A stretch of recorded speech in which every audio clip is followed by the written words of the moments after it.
کہ نماز فجر اور عصر کے بعد سونے کے حوالے سے شرعاً کیا ہدایات ہیں؟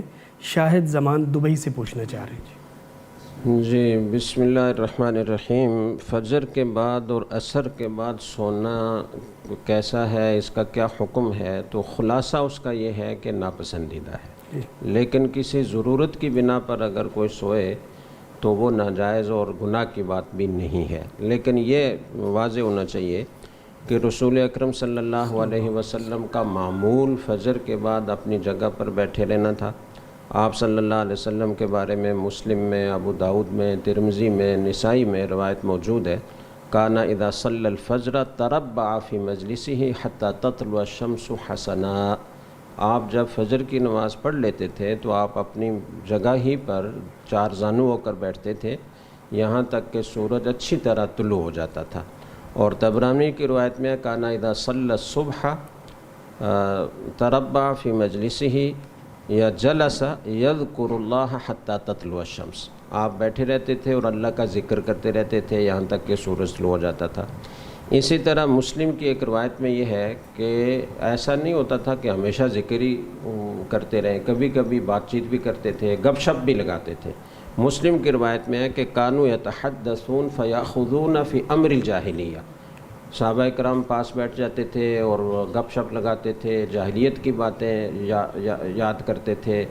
اور اس کے ساتھ یہ بھی ہے کہ وَيَضْحَكُونَ وَيَتَبَسَّمُ صلی اللہ علیہ وسلم، صحابہ کرام ہنستے تھے اور رسول اکرم صلی اللہ علیہ وسلم تبسم فرماتے تھے۔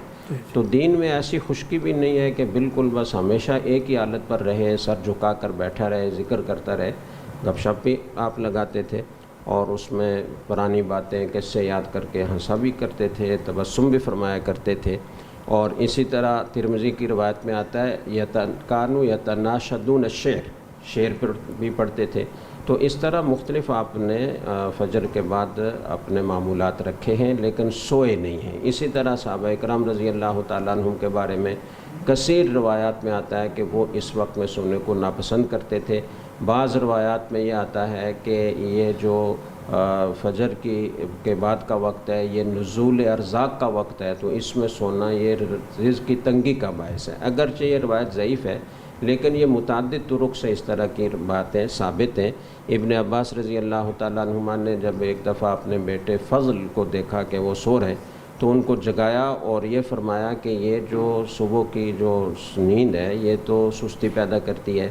حضرت عمر رضی اللہ تعالیٰ عنہ سے بھی اس طرح کی روایت ہے کہ صبح کی جو نیند ہے وہ مبخرتاً، وہ بخار لاتی ہے، اور اسی طرح اس میں یہ فرمایا مفجرتاً، یہ سستی پیدا کرتی ہے۔ اسی طرح آپ نے فرمایا مجعرتاً، یہ خشکی کا باعث ہے۔ بعض اطباء نے بھی یہ بات لکھی ہے کہ صبح کے سونے سے صحت خراب ہوتی ہے، جگر کی بیماریاں پیدا ہوتی ہیں۔ تو اس طرح کی مختلف روایات صحابہ کرام اور اسلاف سے منقول ہیں، اور حضرت ابن قیم رحمہ اللہ تعالیٰ نے بھی اس پر کافی کلام فرمایا ہے اور اس کو ناپسندیدہ قرار دیا ہے۔ یہی حال عصر کے بعد کی نیند کا بھی ہے۔ بعض حضرات نے اسے مکروہ قرار دیا، امام احمد بن حنبل رحمہ اللہ تعالیٰ اسے مکروہ فرماتے تھے۔ اور بہت ساری روایات اگرچہ وہ بھی ضعیف ہیں لیکن بہت ساری روایات ہیں جن سے یہ معلوم ہوتا ہے کہ عصر کے بعد کا جو سونا ہے یہ حماقت پیدا کرتا ہے۔ اور بعض روایات میں حضرت علی رضی اللہ تعالیٰ عنہ سے منقول ہے کہ یہ جہالت کی بات ہے۔ تو اس طرح کی مختلف اقوال منقول ہیں جو اگرچہ بالکل 100% صحیح سند سے نہیں ہے لیکن ان کا تعدد یہ بتاتا ہے کہ ان کی کوئی نہ کوئی اصل ہے اور طبی لحاظ سے بھی نقصان دہ ہے۔ اس لیے فجر کے بعد اور عصر کے بعد سونے سے پرہیز کرنا چاہیے۔ کسی کو کوئی مجبوری ہے، کوئی بہت تھکا ہوا ہے اور اس کو تقاضا ہے سونے کا، تو سونے کی گنجائش بھی ہے۔